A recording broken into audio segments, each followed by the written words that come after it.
बिहार में तो हमने ये, हालांकि ये भी सुप्रीम कोर्ट ने नहीं माना था, बिहार में कह रहा था चुनाव आयोग चुनाव है इसलिए कराना जरूरी है। उत्तर प्रदेश में तो चुनाव भी नहीं है, तो 30 दिन में 15.5 करोड़ वोटर का वेरिफिकेशन, इतनी जल्दबाजी में क्यों है चुनाव आयोग? मलूक साहब।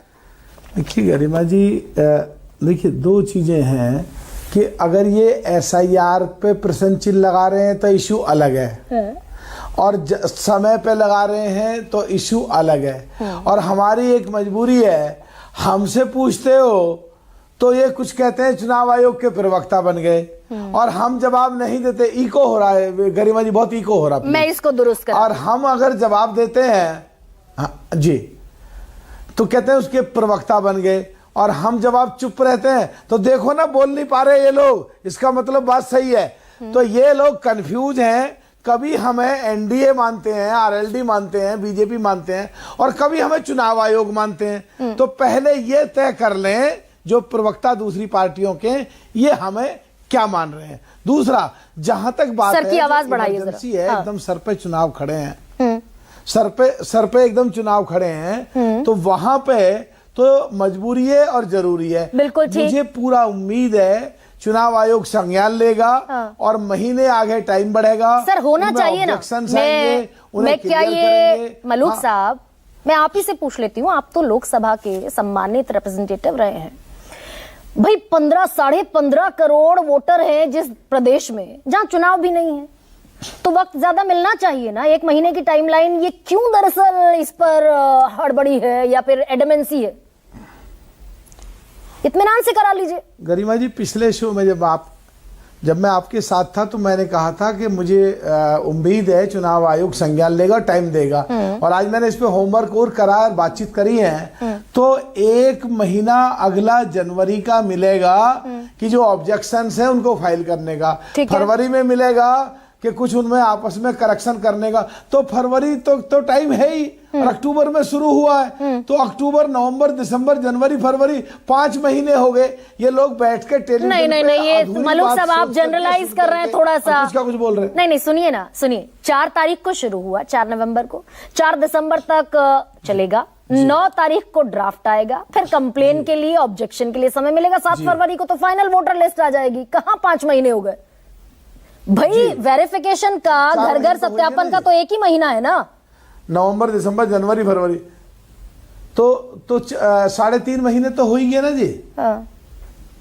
हाँ। अच्छा, दूसरा मुझे फिर भी ये लगता है कि जहां पे जैसे बंगाल है वहां इमरजेंसी है, मुझे फिर भी लगता है जिन राज्यों में चुनाव नहीं है वहां दोबारा से टाइम संज्ञान लेके जनहित में चुनाव आयोग बढ़ा सकता है। जिस तरह वोट डालने का टाइम 5 बजे तक का है, और 5 बजे तक लाइन में खड़े हो गए, तो रात को 8 बजे तक भी उनकी वोट डलती है जो 5 बजे तक आ गए।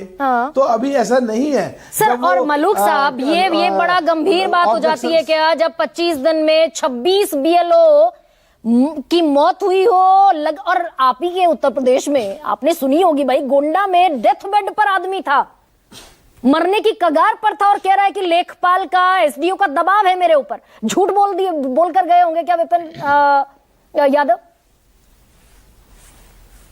नहीं, हम ये नहीं कह रहे कि वो झूठ बोल रहे हैं, हम ये भी नहीं कह रहे कि वो एक्चुअल में ऐसी ही स्थिति थी।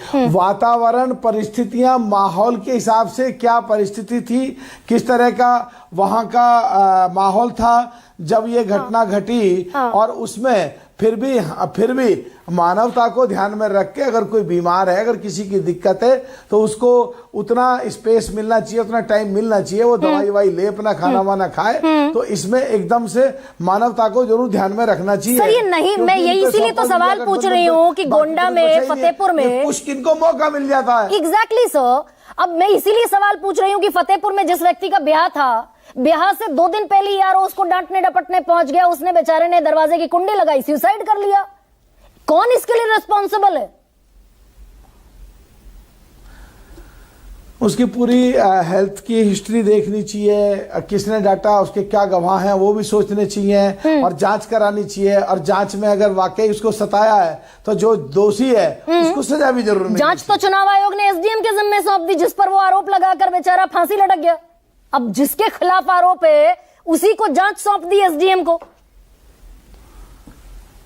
नहीं, वो नीचे वाले स्तर पे है जो मॉनिटर कर रहा है। एसडीएम इतने लोगों को मॉनिटर नहीं कर सकता। एसडीएम सीनियर ऑफिसर होता है, और एसडीएम पे अगर जांच है तो एसडीएम को क्या इंटरेस्ट है कि किसी की मौत हो जाए और वो जांच नकली करेगा और खुद को फंसवाने की कोशिश करेगा। ये तो एक हम काल्पनिक तौर पे सोचते हैं कि ऐसा हो गया, ऐसा हो गया, ऐसा ये नहीं है, ये नहीं होता। तो सर ये जो ओपी रावत साहब कह रहे हैं, हाँ, तो सर मलूक साहब ये जो ओपी रावत साहब कह रहे हैं कि टेक्निकली बहुत मुश्किल है क्लर्क लेवल के कर्मचारी के लिए, सहायक अध्यापक लेवल के कर्मचारी के लिए कि भाई टेक्निकली बड़ी एफिशिएंसी से वो अपलोड कर दें, ये तो ओपी रावत साहब कह रहे हैं कि चुनाव आयोग ध्यान दे तो चीजें बेहतर हो जाएंगी।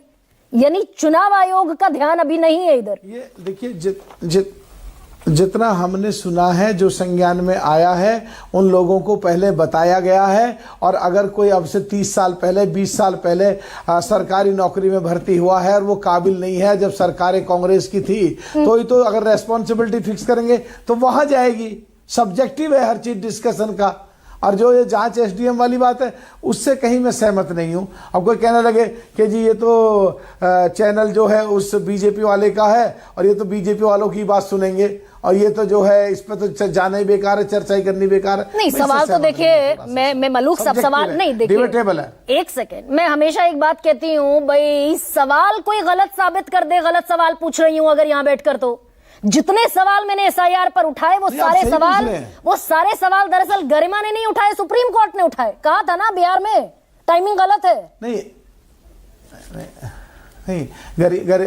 गरिमा सिंह, मैं पूरी तरह कन्विंस हूं, आप पूरा ईमानदारी से पूरा स्टडी करके और देश हित और जनहित में सवाल पूछ रहे हैं, पर बात तो ये है ना कि कहीं ना कहीं होमवर्क में कहीं कमी रहेगी, या कहीं ना कहीं वो चीज वहां तक नहीं पहुंच पाया। आप भी और हम भी इंसान ही हैं, तो क्लरिकल मिस्टेक हो सकती है, पर आपकी इंटेंशन बिल्कुल साफ है, जनहित और देश हित में आप सवाल कर रहे हैं। सर दरअसल मैं तो प्रेस रिलीज लेकर बैठी हुई हूँ इलेक्शन कमीशन ऑफ इंडिया की, पर खैर एक सेकंड, तौसीफ